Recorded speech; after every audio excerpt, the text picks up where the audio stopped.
فاروق اعظم رضی اللہ تعالیٰ عنہ عرض کرتے ہیں یا رسول اللہ صلی اللہ علیہ وسلم، اس سے پہلے مسلمان اپنے آپ کو چھپا کے رکھتے تھے، اسلام ظاہر نہیں کر سکتے تھے۔ تو فاروق اعظم نے عرض کی یا رسول اللہ صلی اللہ علیہ وسلم، کیا ہم حق پر نہیں؟ تو فرمایا ہم حق پر ہیں عمر، کیوں ہم حق پر نہیں ہیں؟ فرمایا پھر آج ظہر کی نماز سین حرم میں پڑھی جائے گی۔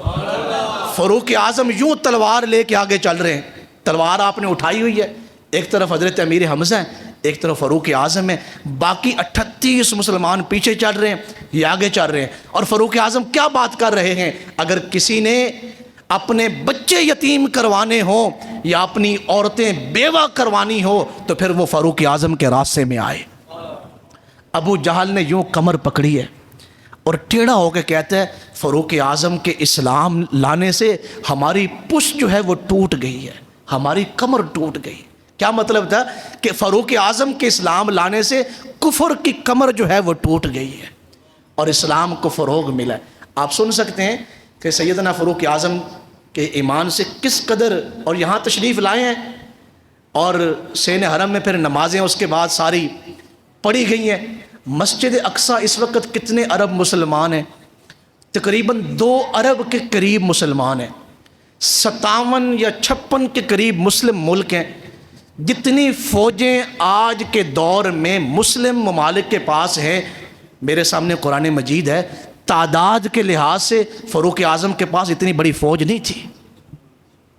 اور جو اسلحہ آج ہمارے مسلمان ملکوں کے پاس، یہ ایٹم بم ہے اور یہ فلاں اسلحے ہیں، یہ فلاں اسلحے ہیں، فاروق اعظم کے پاس یہ چیزیں نہیں تھیں۔ فاروق اعظم کے زمانے میں 1036 شہر آپ کے دور خلافت میں فتح ہوئے ہیں۔ کتنے؟ 1036 شہر۔ اور آپ کی حکومت کا دورانیہ کتنا ہے؟ آپ کی خلافت کا 10 سال 6 ماہ کچھ دن۔ 10 سالوں میں آپ نے 1036 شہر فتح کر کے اسلام کے حوالے کیے ہیں۔ اور آپ اگلی بات سن کے حیران ہوں گے، یہ جو 1036 شہر فتح ہوئے ہیں، فاروق اعظم کسی ایک جنگ میں خود شامل نہیں ہوئے۔ یہ آپ کا رعب ہے، یہ آپ کا دبدبہ ہے۔ وہ جو پوری سرزمین سے فاروق اعظم کو حضور نے اللہ سے دعا میں مانگا ہے، اس کے پیچھے راز یہ ہے، آپ کی روحانیت کی طاقت، آپ کا رعب اور آپ کا دبدبہ کا یہ عالم ہے کہ 1036 شہر فتح کر لیے گئے، کسی جنگ میں خود شریک نہیں ہوئے۔ کس قدر رعب ہوگا! روم اس وقت کی جو سپر طاقتیں ہیں وہ کانپ رہی ہیں آپ کے نام سے، ایران اور روم آپ کا نام سن کے کانپ رہی ہیں۔ اگر ان کے سفیر مدینہ منورہ میں آئے ہیں فاروق اعظم سے ملنے کے لیے تو ان کی ٹانگیں کانپ رہی ہیں، وہ تلوار کو ہاتھ نہیں ڈال سکتے۔ فاروق اعظم ایک یتیموں کے باغ میں کام کر رہے ہیں، ایران کا روم پاس، ایران کا سفیر جو ہے وہ پاس کھڑا ہوا ہے، اس کی ٹانگیں کانپ رہی ہیں۔ حالانکہ فاروق اعظم تو تنے تنہا کھڑے تھے، آپ کی تلوار بھی سیٹ پہ رکھی ہوئی تھی، آپ تو وہاں اس باغ میں کام کر رہے ہیں۔ تو فلسطین کو بھی آپ نے آزاد کیا ہے تو آپ اس جنگ میں خود شریک نہیں ہوئے، اور فلسطین کو بغیر جنگ کے مذاکرات کے ذریعے سے آپ نے آزاد کروایا ہے۔ لیکن کس شان سے چل رہے ہیں فاروق اعظم، مدینہ منورہ سے تنے تنہا اکیلے چل رہے ہیں، ایک سواری ہے اور ایک غلام آپ کے ساتھ ہے۔ حکومت کتنی ہے؟ 22 لاکھ مربع میل پہ۔ رعب کتنا ہے کہ صرف خط لکھ دیں تو کئی سالوں سے خشک ہونے والا دریائے نیل آپ کا حکم ماننے پر مجبور ہے۔ رعب کتنا ہے کہ اگر مدینہ منورہ کے کسی قبیلے میں آگ ایک پہاڑ سے باہر نکلے، صرف اپنی چادر عطا کر دے، وہ چادر کو دیکھ کے آگ پیچھے واپس چلی جائے، یہ فاروق اعظم کا رعب ہے۔ مدینہ منورہ کی سرزمین پر زلزلہ آئے تو صرف درہ زمین پہ مار دیں اور زلزلہ رک جائے، یہ رعب ہے آپ کا۔ لیکن عاجزی کس قدر ہے، 22 لاکھ مربع میل کے حکمران ہونے کے باوجود قمیض پر 17 پیوند لگے ہوئے ہیں، ایک غلام کے ساتھ ایک اونٹنی کے اوپر مدینہ منورہ سے فلسطین کے لیے تنہے تنہا چل رہے ہیں۔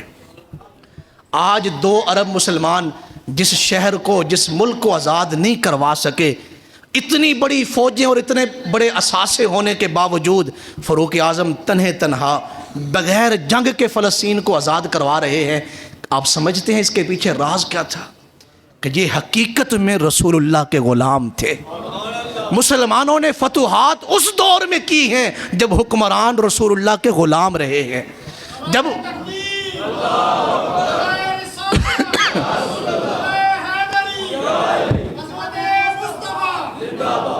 جب مسلم حکمران رسول اللہ کے غلام رہے ہیں پھر پوری دنیا ان سے کانپ رہی تھی۔